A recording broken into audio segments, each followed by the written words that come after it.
Hey guys, welcome back into the channel for the episode 5 review of Big Brother 2. Coming in off the episode 4 review and the end of episode 4 where we had the first eviction of Cheryl and the expulsion of Justin. We have the episode starting with Mike, who was the HOH last week, who was targeting Cheryl was targeting Nicole and got backstabbed when Cheryl went home. He's starting out this episode just kind of whining about it, being a big old baby. And I like Mike Boogie, but I find him very annoying here at the start of this episode. He really is just coming across as a big old baby. And then you got Top, which, as I referenced in the episode 4 review, is the other people. They're sitting down just trying to figure out who the third vote against Nicole was. There's suspicions that it might have been Monica. And then you got Shannon, who's in the diary room, and she's being very arrogant, as she always is. And she has a suspicion that it was Krista, her, and Will. Not even suspicion. She's fairly confident that the votes for Nicole to leave the house were Will, her, and Krista. And then they show, obviously, from last week, Krista actually did not vote that way. She voted for Cheryl to go and voted with Top, while it was actually Monica who voted with Chilltown. So there's some confusion on the vote. The difference between, Top and Shannon is the group Top is not necessarily saying for sure. They're just kind of going around trying to like gather information, trying to think about who made the vote. Shannon's just straight up 100% saying this was the way the vote was, and she's wrong. So it really does make her look like a fool. Then we have a segment where we got Mike Boogie and Autumn fighting. I thought this was kind of a weird segment in terms of it completely comes out of nowhere. And again, this is the early season editing where it's just like, what the fuck are they throwing at us right now? But we have Augie and Autumn and Boogie are fighting, and basically the whole fight is about Autumn is saying that Boogie was trying to seduce her for a vote. Honestly, it's impossible to know who's lying in this situation, who's telling the truth, because it's really just thrown at us out of nowhere. My suspicion, though, is I don't like her. I like Boogie. I don't like Autumn. But for some reason, I do believe Autumn in this situation. I do think Boogie's back was up against the wall. He was panicking due to the fact that the vote went against him and the group Chilltown. So I think his response was to try to just get someone on their side. Autumn's very weak. She's not strong-willed. I think he thought maybe that was a person he could get to come to his side. Obviously, it didn't work. That's a big blow-up between the two. It gets real ugly, though, with kind of everyone getting involved. You got Shannon ends up putting the bag of potato chips on Autumn's bed. She's just a total bitch. You got two bitches fighting at each other there. I don't like Shannon. I don't like Autumn. But in that situation, Shannon was definitely the worst of the two. Autumn breaks down, of course. She's so needy. She needs sympathy from everybody. And we got a moment where Krista is trying to convince Autumn that she's strong and like basically telling her you're perceiving yourself as weak, but you're actually strong and all this, which she's not. Autumn at this point, maybe she is nowadays, but at this point in time in the show, she was weak. She was needy. She was disgustingly. I did not like watching her on the show at all, as I've said before. But so Krista's wrong there. Krista's trying to come across as like inspirational here, and you're wrong, Krista. You're wrong. Then you got and then like they all sit outside and they're kind of talking about why I think it's mostly Shannon's going about why she acted the way she did, and she breaks into tears, which is just makes you want to vomit in your mouth because it comes across as so phony and fake. But they hug it out at the end, and it's just like, oh my God. Obviously, having seen this season prior, I know obviously this whole thing doesn't last very long, but even if this was the first time I'd seen it, you can just tell it's not sincere. There's no way it's going to last more than 10 minutes. So, like, fuck it. I did not really enjoy that segment very much. And again, the whole Boogie Autumn's trying to seduce each other, that storyline kind of came out of nowhere. So I feel like I wasn't living for that either. Then we have the HOH comp. It was like where they're all blindfolded and they have like interpersonal questions about other housemates. Ultimately, Krista wins. And it's kind of an interesting win. Honestly, it's one of the better people to have won because, again, you have Top versus Chilltown, and you kind of got Krista left in the middle. She has not really picked a side yet. So I think of all the options to win HOH, that was the most intriguing. But as I stated last week, and this is just such a pet peeve of mine when it comes to Big Brother, just as Boogie did not need to win HOH in the first week, Krista was literally the only one of the very few, if not the only one in the house, that had no business winning this HOH. She did not need to win it. She was in the perfect position. You had Top and Chilltown going at it. You did not need to win that competition. It was an idiotic move. And just like Boogie, it's going to be the detriment, it's going to be the blow to her game that cost her. Like, that was a stupid decision.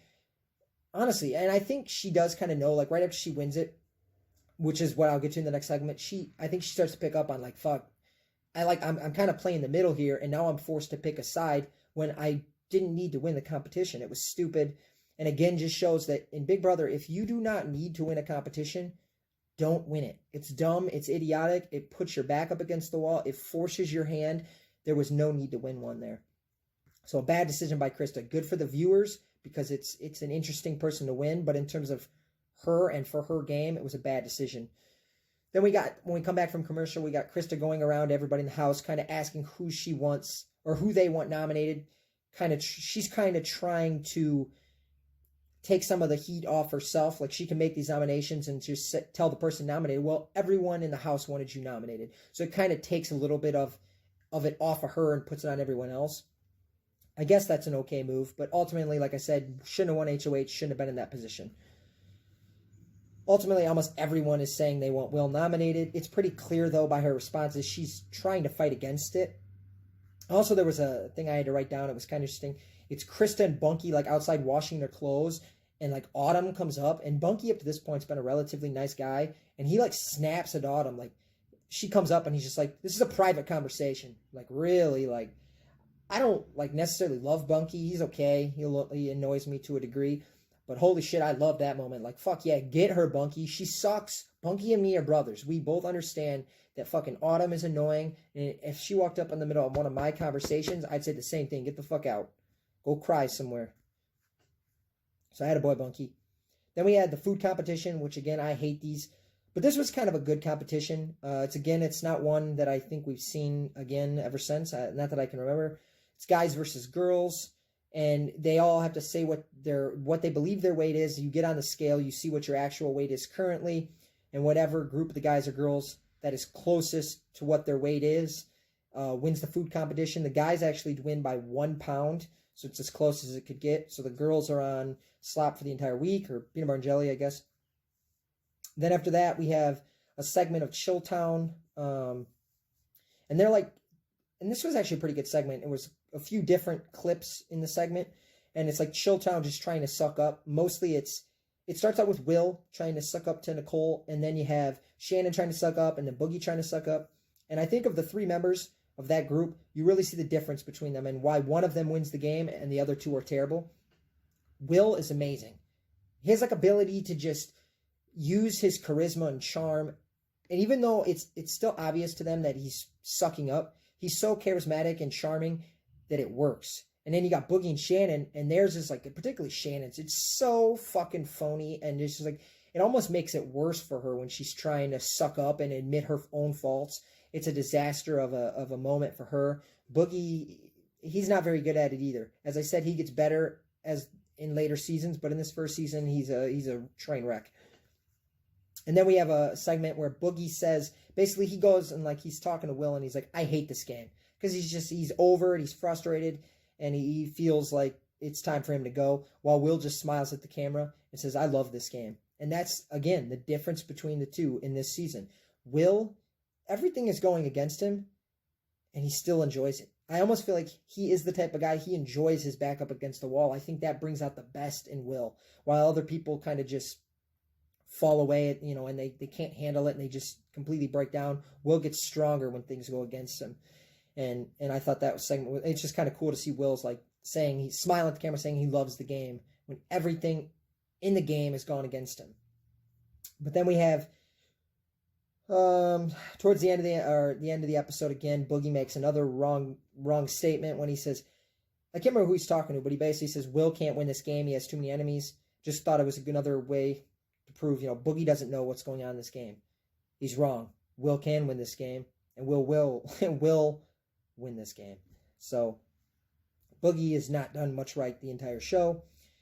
At the end of the episode, we have Krista again, who had been trying to go around the house gathering information on who to nominate.